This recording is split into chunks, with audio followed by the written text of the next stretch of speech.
Marion. Alors ça paraît improbable et pourtant en Europe, les banques ont déjà commencé à faire payer certains de leurs clients. Les banques, en gros, cherchent à faire supporter la facture à leurs clients. La crise du coronavirus sera-t-elle payée par un impôt sur l'épargne? Aujourd'hui, d'après la Banque de France, la dette publique devrait atteindre 115% du PIB, soit 2740 milliards d'euros d'ici la fin de l'année, et donc le débat de taxer l'épargne des Français est revenu sur la table. Une rumeur circulant sur les réseaux sociaux ces derniers jours assurait que Bercy étudiait, je cite, la possibilité de ponctionner de 10% les comptes de moins de 100 000 euros et de tous les Français, et de 15% les comptes supérieurs à 100 000 euros. Est-ce que nous devons s'inquiéter? C'est ce à quoi je vais répondre dans cette vidéo.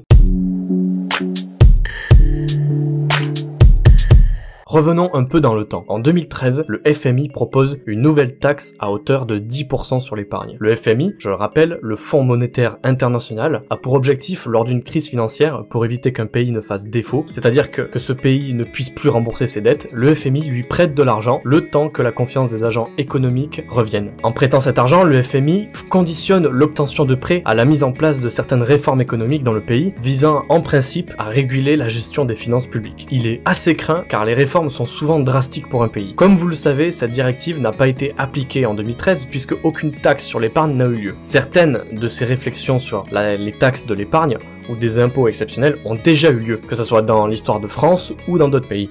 Connaissez le printemps le plus sec depuis au moins 100 ans. La récolte de blé tendre sera de 15,3 millions de tonnes. À titre de comparaison, en 2011, on atteint les 31 millions de tonnes, et en 2015, 41 millions de tonnes. Le gouvernement, sous la présidence de Valéry Giscard d'Estaing, décide de mettre en place une aide de 2,2 milliards de francs, ce qui correspond à 330 millions d'euros, pour venir en aide aux agriculteurs et créer l'impôt sécheresse. Cet impôt consiste à une majoration de 10% de l'impôt sur le revenu pour 2 millions de contribuables. Cette mesure très impopulaire entraîna la démission du premier ministre. En Italie, en 1992, confronté à une grave crise financière, le pays voit sa dette frôler les 120% du produit intérieur brut. Le désendettement devient alors une priorité de Rome. Pour trouver de l'argent rapidement, le gouvernement du socialiste Giuliano Amato décide de mettre en place en juillet un prélèvement de 0,6% sur l'ensemble des dépôts bancaires des Italiens, rétroactif sur 2 jours. Éric Delanoë, vice-président du cabinet de conseil en stratégie opérationnelle Wave et spécialiste du secteur bancaire, dit « L'Italie était dans une situation assez similaire à celle de Chypre, avec des comptes publics désastreux et la nécessité de trouver des ressources budgétaires assez facilement. Dans ce cas, il existe 2 armes, celle de la dévaluation, qui n'était pas possible puisque l'Italie appartenait déjà à l'Union européenne, et celle de la taxation des actifs liquides, qu'elle a donc choisi. Sachez que ces événements ont entraîné la fuite des capitaux vers l'étranger. Voici les risques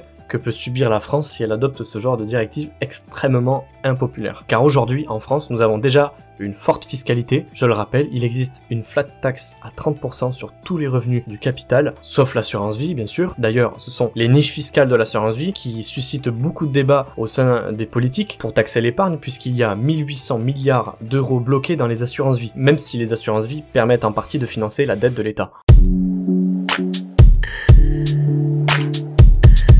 Faut-il s'inquiéter pour autant? Ces sujets ne sont pas encore tranchés et ne sont pas adoptés. Il n'y a donc pour le moment pas besoin de s'en inquiéter, mais ils sont en discussion et parfois ils reviennent. Bercy démontre formellement cette rumeur qui circule sur les réseaux sociaux. Le ministère de l'économie indique que les mesures de relance et de soutien de l'activité ne seront financées que par de l'endettement public. Donc, pour résumer, il n'y a pas besoin de s'inquiéter pour le moment. Ne t'inquiète pas, ça va bien se passer.